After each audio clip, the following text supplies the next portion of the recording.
Olá, meus irmãos. Eu cumprimento a todos com a paz do Senhor Jesus. Eu sou o pastor Ronald e estou muito feliz neste dia por estar participando do 17º Congresso Apologético Pastor Natanael Rinaldi. Eu quero dar os meus cumprimentos ao pastor Joaquim de Andrade, ao pastor João Flávio Martinez, as pessoas responsáveis pelo motivo de eu estar participando deste congresso, e também estender os meus agradecimentos a todos os demais pastores que são pastores convidados, pastores renomados, que estarão abrilhantando este evento. Que Deus abençoe a cada um dos meus irmãos em Cristo, que todos sejam grandemente usados por Deus e preguem a palavra de Deus na excelência da sabedoria de Deus e do poder de Deus. O tema que nós temos para este 17º Congresso é um tema muito sugestivo e muito atual, que diz que ninguém vos engane. E o tema que eu me propus a pregar aos irmãos, aos senhores e às senhoras é a necessidade apologética no fim dos tempos. Uma vez que nós estamos vivendo os últimos dias, a apologética ela se faz necessária e urgente. E eu dividi este sermão em 5 partes essenciais, que serão breves, com bastante objetividade. E a primeira parte que eu selecionei é a apologética. E ela começa assim: o que é apologética? A apologética é uma palavra que deriva do grego apologia, que significa defesa. Ou seja, a defesa através da palavra ou do discurso. É justamente o tipo de defesa que se faz em um tribunal. A apologética cristã implica em fazer uma defesa em favor da verdade da fé cristã, ou seja, da verdade do Evangelho, da Bíblia, das Escrituras Sagradas. Então, a apologética ela é uma matéria dentre muitas da teologia sistemática, em que nós aprendemos através de recursos dentro da própria palavra de Deus e também recursos de fora, recursos seculares, que nós aprendemos a fazer uma boa exposição e uma boa defesa da fé cristã. E por isso é necessário que nós saibamos a palavra de Deus. O segundo lugar, ou o segundo ponto essencial deste sermão, é justamente o sermão profético. Jesus, no sermão profético, ele falou por 4 vezes, nos versículos 5, versículos 11, versículo 23 e 24.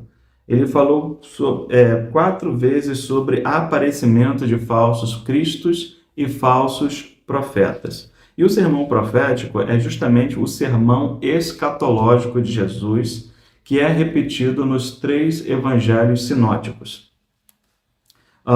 Este sermão escatológico ou profético é o sermão que trata da segunda vinda do Senhor Jesus e também do arrebatamento da igreja. Vejamos, por exemplo, o versículo 5. Porque muitos virão em meu nome, dizendo, eu sou Cristo, e enganarão a muitos. Versículo 11. Disse Jesus, surgirão muitos falsos profetas e enganarão a muitos. Ok? Então, surgimento de falsos cristos, surgimento de falsos profetas. Versículo 23. E se alguém vos disser, eis que o Cristo está aqui ou ali, não lhes deis crédito, porque surgirão falsos cristos e falsos profetas, e farão tão grandes sinais e prodígios, que, se possível fora, enganariam até os escolhidos. Então, este sermão escatológico, ele tem nuances profundas, que dizem respeito ao povo de Israel e também dizem respeito à igreja do Senhor, ao povo do Senhor, e também dizem respeito às nações. Veja comigo, destas 4 vezes, 3 delas, nós encontramos a palavra enganarão a muitos. Veja, No versículo 11, ele diz, enganarão. No versículo 5, ele diz, enganarão a muitos. No versículo 11, ele diz, enganarão a muitos. No versículo 24, ele diz que, se possível fora, enganariam até os escolhidos, os eleitos de Deus. Então perceba que, ao aproximar-se o fim dos tempos, o aumento do engano se daria de forma mais intensa e poderosa. Então, nestes 4 versículos, nós observamos, primeiro, o aumento na propagação do engano. Segundo, o aumento dos enganadores. E terceiro, o aumento dos enganados.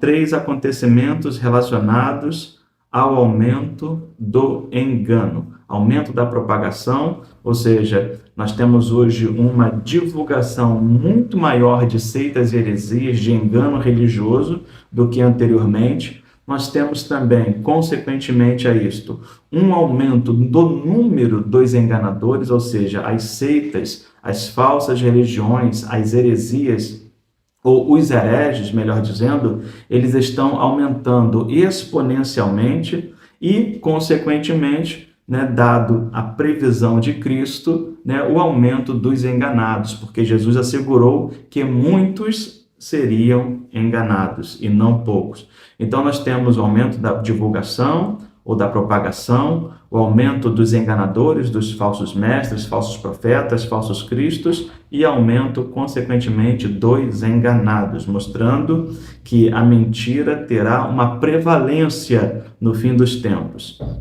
E isto se dá através desses falsos cristos e falsos profetas. E isto está acontecendo dentro e fora da igreja. Em terceiro lugar, nós temos de identificar os falsos profetas.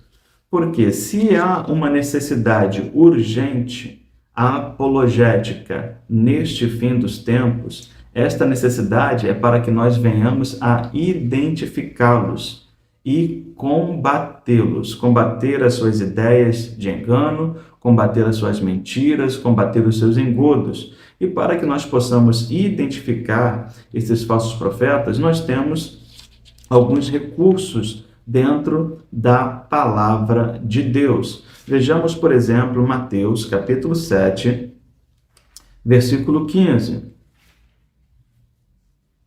Está escrito assim: acautelai-vos, ou seja, estai vigilantes, estai apercebidos, porém, dos falsos profetas, que vêm até vós vestidos como ovelhas, mas interiormente são lobos devoradores.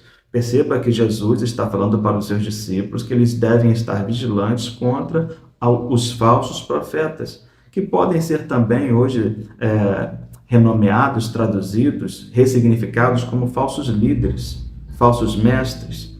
Eles vêm até vós vestidos como ovelhas, ou seja, eles vêm disfarçados. Eles são mestres do engano, eles são mestres no disfarce.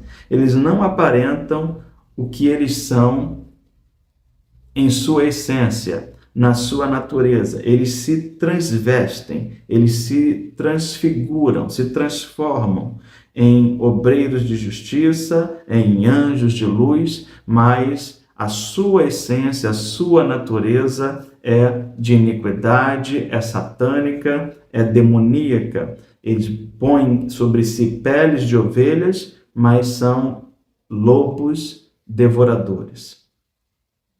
Como nós podemos identificá-los? Jesus disse: por seus frutos os conhecereis. Porventura colhem-se uvas dos espinheiros ou figos dos abrolhos? Assim toda árvore boa produz bons frutos, e toda árvore má produz frutos maus. Não pode a árvore boa dar maus frutos, nem a árvore má dar frutos bons. Toda árvore que não dá bom fruto corta-se e lança-se no fogo.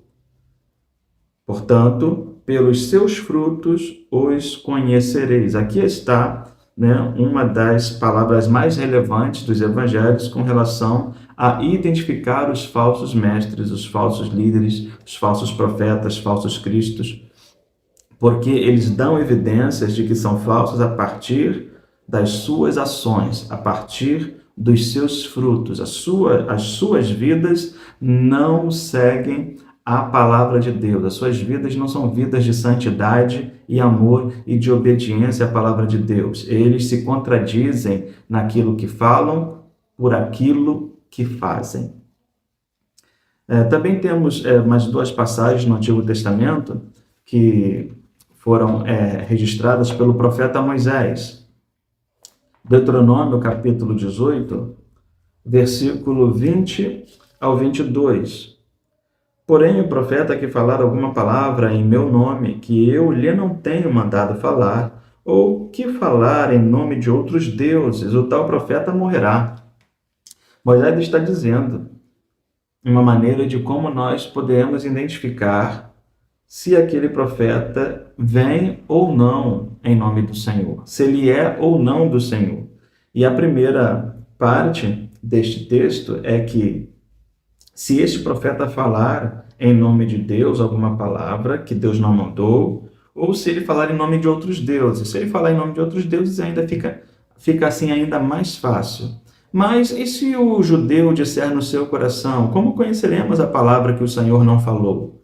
Então Moisés responde, quando o tal profeta falar em nome do Senhor, e tal palavra se não cumprir, nem suceder assim, esta é a palavra que o Senhor não falou. Com soberba falou tal profeta, não tenhais temor dele.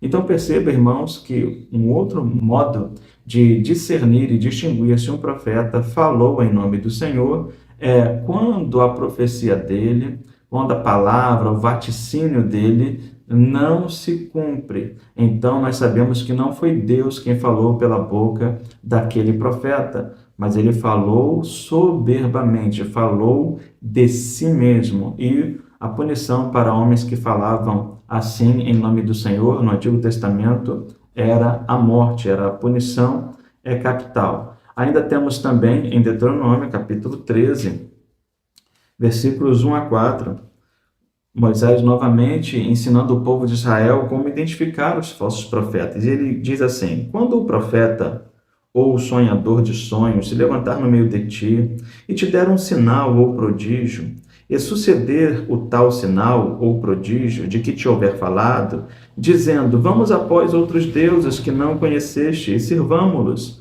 não ouvirás as palavras daquele profeta ou sonhador de sonhos, porquanto o Senhor vosso Deus vos prova para saber se amais o Senhor vosso Deus com todo o vosso coração e com toda a vossa alma. Após o Senhor vosso Deus andareis e a ele temereis e os seus mandamentos guardareis e a sua voz ouvireis e a ele servireis e a ele vos achegareis. Perceba, meus irmãos, que Moisés está falando agora em um outro contexto, religioso, de falso profetismo, de profetas que dão sinais e esses sinais se cumprem. Profetas que preveem coisas, que profetizam coisas, ou que prometem coisas, ou que realizam prodígios, e eles se cumprem. Porém, após eles darem tais sinais, eles conduzem o povo para longe do Senhor, pois o texto diz, vamos após outros deuses.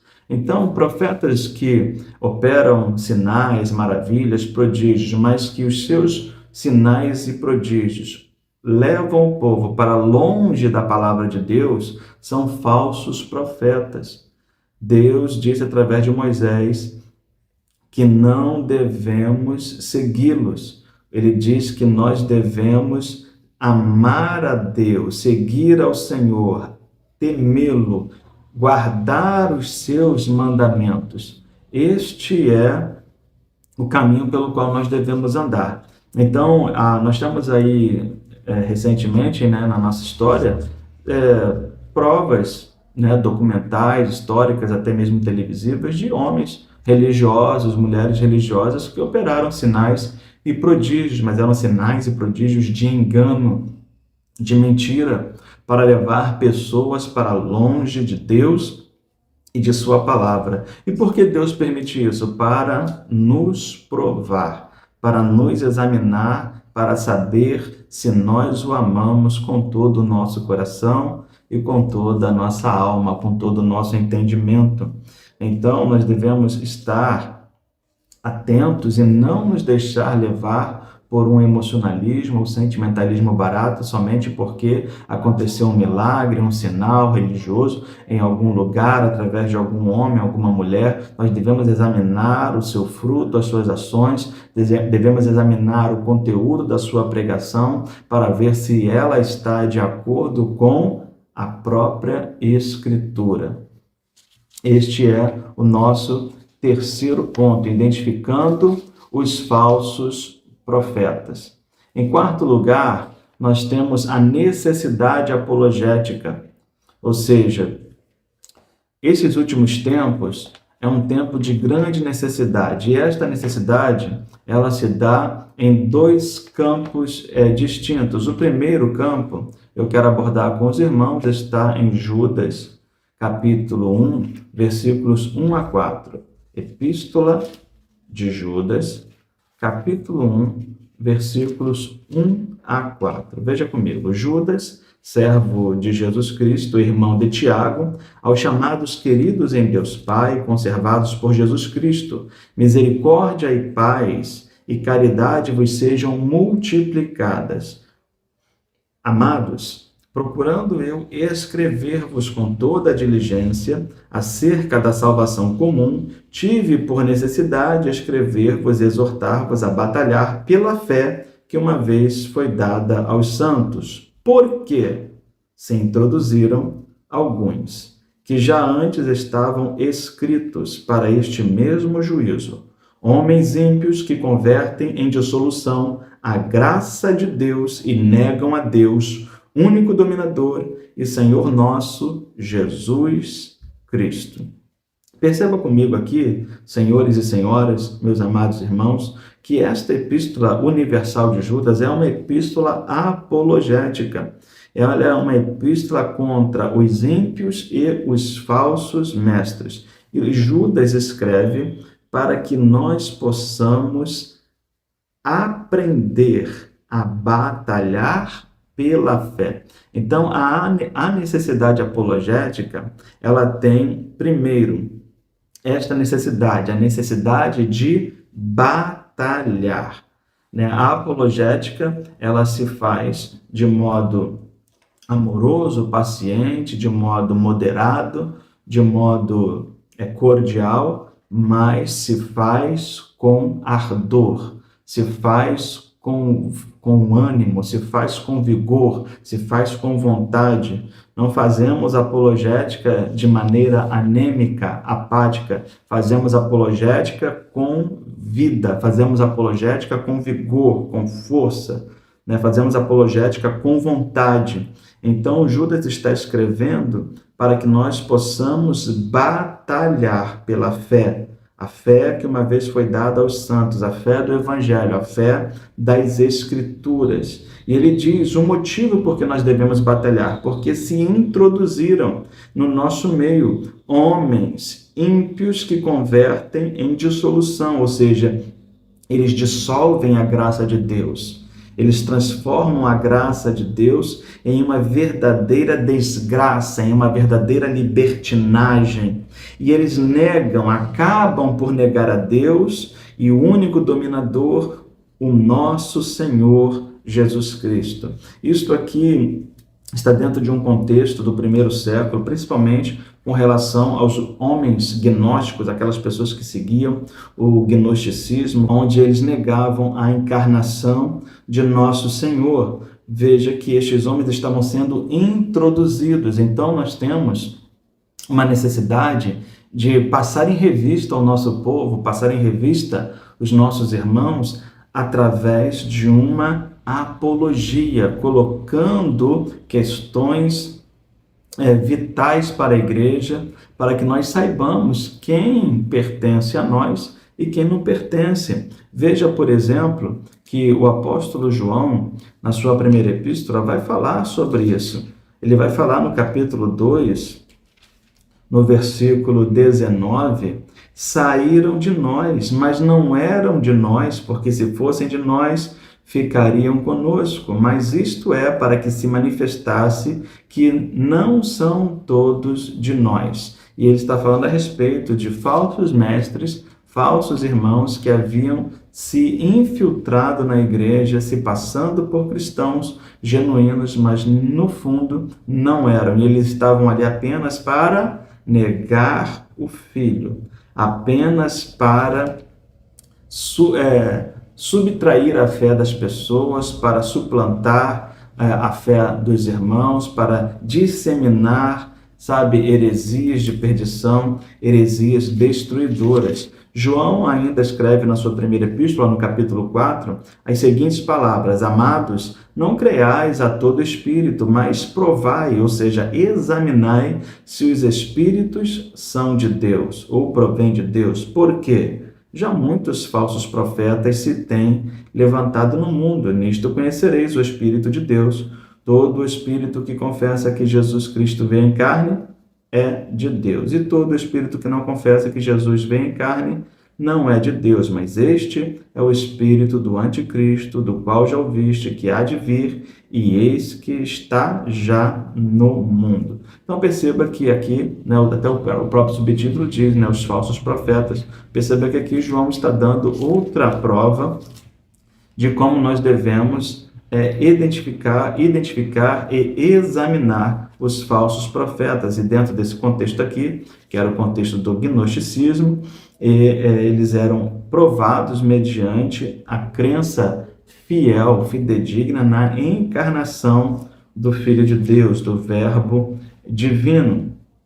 Então, nós somos chamados a batalhar. É uma grande necessidade para a igreja hoje batalhar através da apologética cristã. Por quê? Porque o inimigo está pelejando contra nós. O apóstolo Paulo fala que nós estamos enfiados, metidos em uma guerra espiritual ferrenha, tremenda, terrível, e nós não podemos ficar desguarnecidos, não podemos ficar desarmados, nós temos que estar armados com a palavra de Deus, preparados para provar, para examinar os cristãos, para saber quem é do Senhor e quem não é do Senhor, mesmo que tal pessoa esteja na igreja, esteja pregando, esteja ensinando. Há muitos que estão assumindo púlpitos e igrejas, mas não pertencem mais ao Senhor, como é o caso de alguns pastores de notoriedade em nosso país. Recentemente, um pastor de notoriedade em São Paulo falou coisas absurdas com relação a casamentos homossexuais, com relação à liberação das drogas, com relação à atualização da palavra de Deus, pregando absurdos, ensinando absurdos, mas é um pastor, é líder de uma igreja. E isto deve nos levar ao encorajamento de batalhar, fazer oposição a estes falsos ensinos. O que nós estamos observando é que muitas pessoas têm medo de batalhar, porque a apologética ela se põe em frontal oposição. E neste circuito, estar em uma posição de oponente, muitas vezes, ela não é favorável politicamente, não é favorável socialmente, mas certamente ela é favorável espiritualmente, pois nos coloca em uma posição de agradar a Deus. A segunda necessidade apologética é a necessidade de satisfazer ou de satisfação. É a primeira epístola de Pedro, capítulo 3, versículo 15. Pedro disse assim: antes, santificai a Cristo como Senhor em vossos corações, e estais sempre preparados para responder com mansidão e temor a qualquer que vos pedir a razão da esperança que há em vós. Percebam, meus irmãos, que Pedro está ensinando aos cristãos, à igreja, que estava dispersa em várias regiões da Ásia, lá no Antigo Oriente Médio. Veja que ele está ensinando esses cristãos a saber como responder, a saber como dar razão da sua fé. Não podemos dar uma boa satisfação de Cristo, uma plena satisfação de Cristo, sem que antes Cristo esteja plenamente santificado como Senhor em nossos corações. A apologética, embora se faça com muitos recursos, com muitas técnicas, com muito estudo, com muita filosofia, com muita pesquisa, ela se faz também, e acima de tudo isso, no poder e na sabedoria e na ciência do Espírito Santo. A apologética se faz com Cristo reinando em nossos corações como Senhor. Nós encontramos isto, por exemplo, na história de Estevão, que pregava com tal ousadia e autoridade que ninguém podia contradizê-lo. Então, meus senhores e minhas senhoras, que vocês possam, em primeiro lugar, santificar a Cristo nos vossos corações como Senhor, e assim vocês estarão sempre preparados. E esta preparação, ela vem pelo exame das Escrituras. Então, nós que somos pregadores, professores, mestres, nós devemos estudar com afinco a palavra de Deus e usar da melhor maneira os recursos que Deus tem nos dado. Isto faz com que nós consigamos satisfazer aqueles que vêm nos pedir uma razão da nossa fé, da nossa esperança. Sabemos que há pessoas que fazem perguntas capciosas, mas há pessoas que fazem perguntas sinceras, porque querem descobrir a verdade. E a verdade do Evangelho não é uma verdade puramente mística, mas é uma verdade também intelectual, também racional. Paulo chega a dizer em Romanos 12, 1 e 2, que a nossa fé ou o nosso culto é um culto racional. Nós não somos pessoas irracionais. Crentes não são um povo tolo. Os cristãos ou crentes são um povo inteligente, porque em nós habita o espírito de sabedoria. E nós temos a palavra da verdade, que é a palavra de sabedoria, que responde a todas as questões levantadas com satisfação. Perceba, meus irmãos, que nós temos de batalhar e de satisfazer. Nós satisfazemos a nossa própria consciência e satisfazemos também a consciência daqueles que vêm buscar em nós uma razão. E nós estamos diante de muitos acontecimentos nesses últimos dias em que as pessoas estão sacrificando a razão, sacrificando a lógica no altar da ignorância. Mas a palavra de Deus escrita nos dá revelação e entendimento. Em quinto e último lugar, e não menos importante, nós temos a necessidade apologética no contexto social, ético, moral e religioso. Esta necessidade apologética está expressa nas epístolas de Paulo, em primeira epístola de Paulo a Timóteo, capítulo 4, versículo 1. Mas o Espírito expressamente diz que nos últimos tempos apostatarão alguns da fé, dando ouvidos a espíritos enganadores e a doutrinas de demônios, pela hipocrisia, falsidade de homens que falam mentiras, tendo cauterizada a sua própria consciência, proibindo o casamento e ordenando a abstinência dos manjares que Deus criou para os fiéis, e para os que conhecem a verdade, a fim de usarem deles com ações de graças. Perceba, meus irmãos, Paulo está dizendo que nos últimos tempos haveria uma multiplicação de engano, de apostasia. Ele diz, alguns apostatarão da fé. A apostasia é a deserção, é o abandono da fé. Dando ouvidos. Eles não fariam isso sem qualquer causa, sem qualquer razão. Eles farão isso ou fariam isto porque dariam ouvidos, emprestariam a sua atenção a espíritos enganadores e consumiriam as suas doutrinas demoníacas, através de homens falsos, homens mentirosos que cauterizaram a sua própria consciência. Paulo utiliza uma linguagem que é uma linguagem cirúrgica, do campo da medicina, que é a cauterização, que era usada nos tempos bíblicos como um meio de desinfecção, como um meio de cicatrização para feridas, para chagas, onde, por exemplo, um ferro em brasa era posto sobre uma ferida e aquela ferida ali era queimada e depois aquela queimadura produzia, naquele local onde havia uma ferida, produzia uma pele grossa que nós hoje chamamos de queloide, e aquela pele grossa, robusta, que criava-se naquele lugar por causa da queimadura, ela fazia com que o animal ou mesmo a pessoa perdesse a sensibilidade naquele local. Por isso ele diz que esses homens cauterizaram a sua própria consciência, ou seja, eles tornaram insensíveis a sua consciência.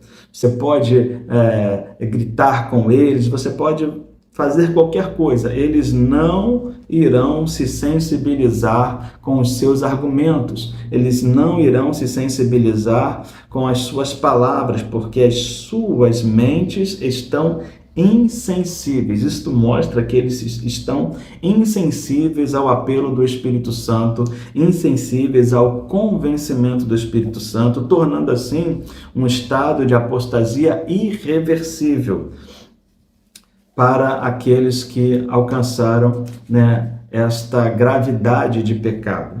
E Paulo diz que eles começariam proibindo o casamento, e nós sabemos que já nos primeiros séculos da igreja cristã, houveram homens que começaram a promover esse tipo de doutrina, proibindo o casamento, e daí surgiu aquela doutrina que nós sabemos que existe na Igreja Católica Romana, que é a doutrina do celibatário, é a doutrina em que o homem, para ser um ministro religioso, para ser alguém do clero, ele precisa fazer o voto de castidade, o voto de celibato.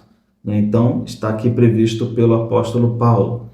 Nós também temos, na segunda epístola do apóstolo Paulo, capítulo 3, versículos 1 a 9, as seguintes palavras: Sabe, porém, isto, que nos últimos dias sobrevirão tempos trabalhosos, porque haverá homens amantes de si mesmos, avarentos, presunçosos, soberbos, blasfemos, desobedientes a pais e mães, ingratos, profanos, sem afeto natural, irreconciliáveis, caluniadores, incontinentes, cruéis, sem amor para com os bons, traidores, obstinados, orgulhosos, mais amigos dos deleites do que amigos de Deus, tendo aparência de piedade, mas negando a eficácia dela. Destes afasta-te, porque deste número são os que se introduzem pelas casas e levam cativas mulheres nécias, carregadas de pecados, levadas de várias concupiscências, que aprendem sempre e nunca podem chegar ao conhecimento da verdade.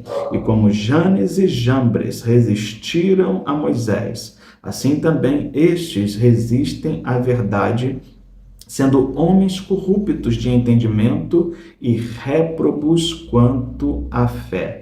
Não irão, porém, avante, porque a todos será manifesto o seu desvario, como também o foi o daqueles. Mas perceba que Paulo fala de uma extrema corrupção nos últimos tempos. Tempos trabalhosos, tempos difíceis.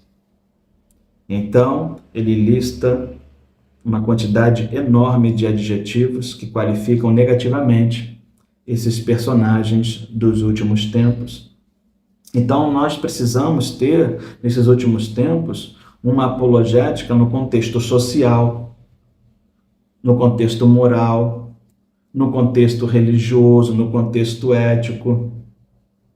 Por exemplo, nós temos que lidar com o aborto, nós temos que lidar com a eutanásia, com questões biomédicas, como pesquisa de células-tronco, clonagem. Nós temos que saber lidar com, né, a filosofia, né, ou a religião do ateísmo, com a libertinagem, o liberalismo teológico, a homossexualidade ou homoafetividade. Nós temos que saber lidar, né, com as drogas, jogos de azar, pornografia e etc. Veja, segunda epístola de Paulo, capítulo 4, verso 1.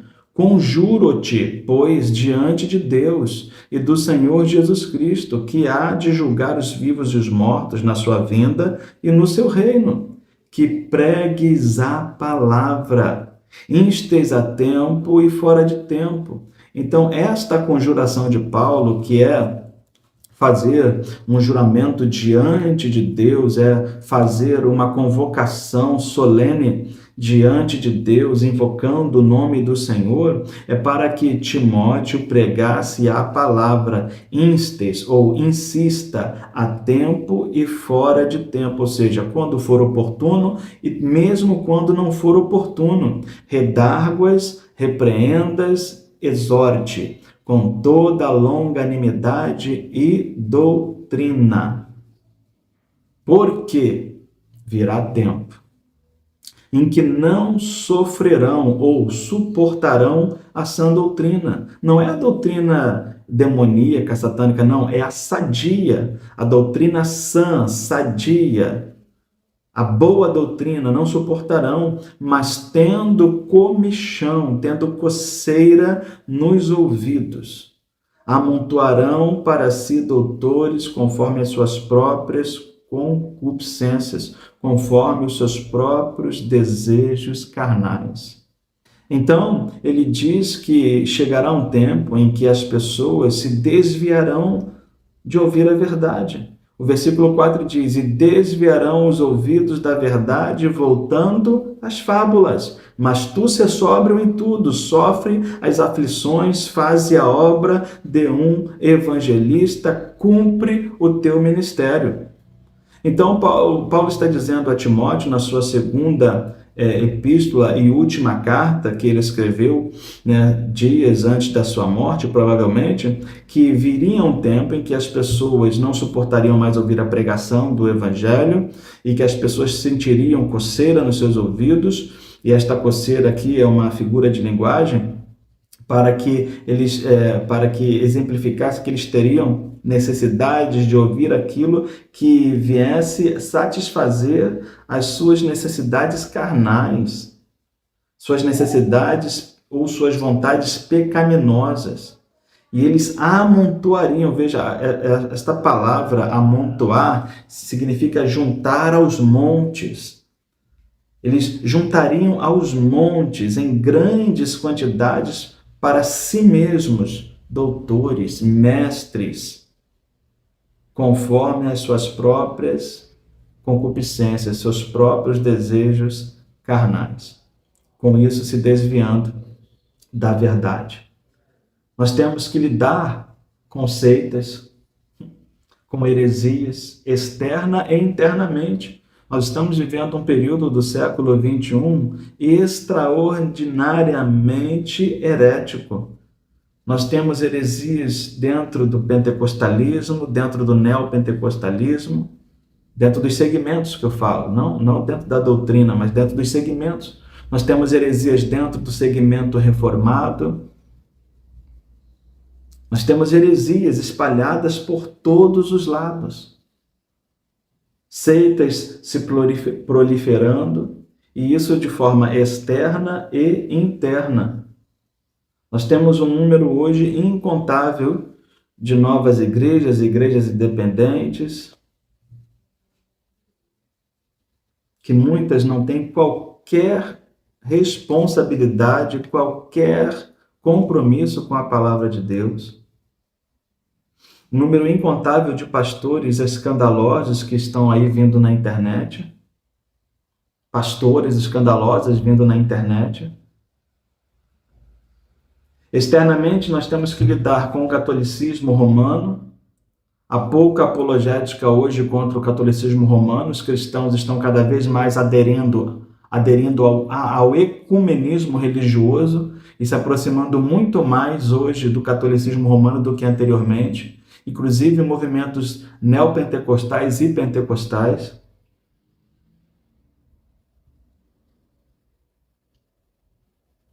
Nós temos que lidar com o islamismo, com o budismo, com o espiritismo, seja ele vodu, bruxaria, magia negra, ou seja, espiritismo de mesa branca, de linha kardecista. Nós temos que lidar com o mormonismo, que é a igreja dos Mormons. Nós temos que lidar com as testemunhas de Jeová, com o adventismo do sétimo dia, hoje muito bem representado por um ícone, né, da nova geração, chamado Dr. Rodrigo Silva, em que pese que ele seja um ótimo arqueólogo, mas um péssimo teólogo. Nós temos que lidar com a maçonaria, nós temos que lidar com religiões ocultistas, de matriz secretas ou orientais, nós temos que lidar com as invenções da nova era e com a religião da nova era, astrologia, numerologia. Internamente, temos que lidar com liberalismo teológico, heresias e crendices diversas, quebra de maldições, confissão positiva, judaização da igreja, teologia da prosperidade, teologia coach, etc. Nós estamos vendo cada coisa horrível, horrível, irmãos.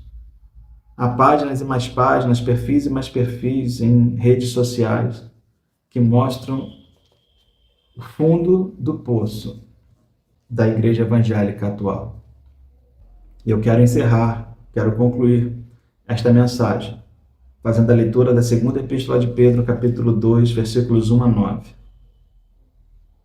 E também houve entre o povo falsos profetas, como entre vós haverá também falsos doutores, que introduzirão encobertamente heresias de perdição, e negarão o Senhor que os resgatou, trazendo sobre si mesmos repentina perdição.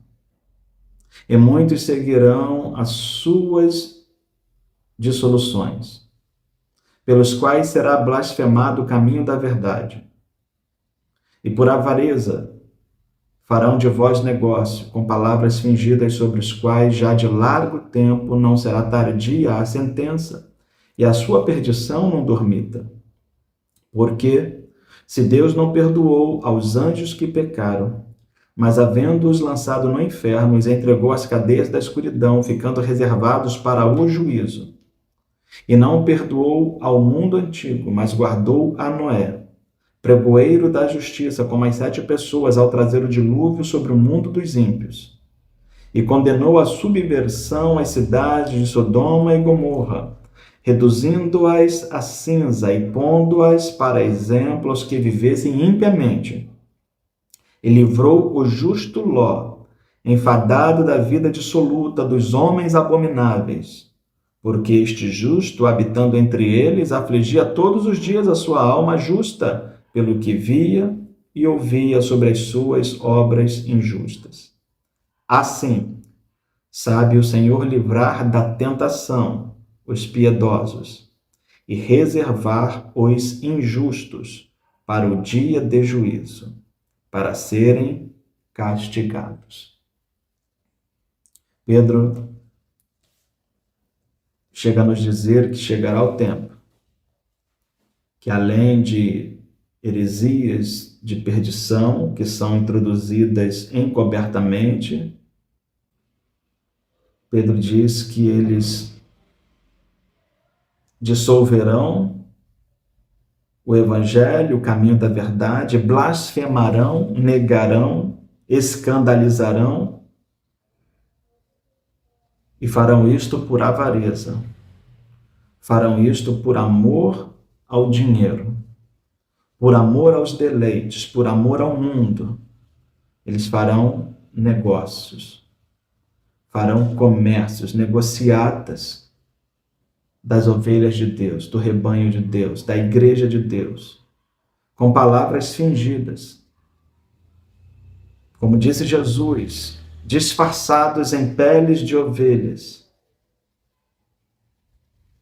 porém sobre eles repousa a sentença do juízo de Deus, da condenação eterna. E Pedro nos assegura que Deus não perdoou anjos que pecaram, Deus não perdoou o mundo antigo e nem as cidades de Sodoma e Gomorra. Antes, a todos os julgou e castigou, poupando Noé e Ló, exemplos de homens que permaneceram fiéis em meio a uma corrupção extrema. Assim também nós, a igreja, nesses últimos dias, sabendo da necessidade, da responsabilidade apologética em fazer uma boa defesa da nossa fé. E a apologética bem feita, ela conduz muitos ao arrependimento e à salvação eterna. Fazendo assim, Deus que livrou a Noé e a Ló, homens justos, um pregoeiro da justiça e o outro aflito pelas coisas que via e ouvia. Assim também o Senhor há de livrar a igreja deste último tempo, os piedosos de Deus. Deus há de nos livrar da tentação que há de vir sobre todo mundo, deste momento de tribulação, e reservará para o juízo os injustos e ímpios, para serem castigados. Que Deus te abençoe neste dia, que Deus te abençoe nesta noite, que a palavra de Deus encontre lugar no seu coração e faça morada. E que você possa ser mais um a ser despertado pelo Evangelho, pelo Deus Todo-Poderoso, a se tornar um defensor do Evangelho. Como Paulo disse, Deus me pôs por defesa do Evangelho. Que Deus te abençoe em nome de Jesus. Amém.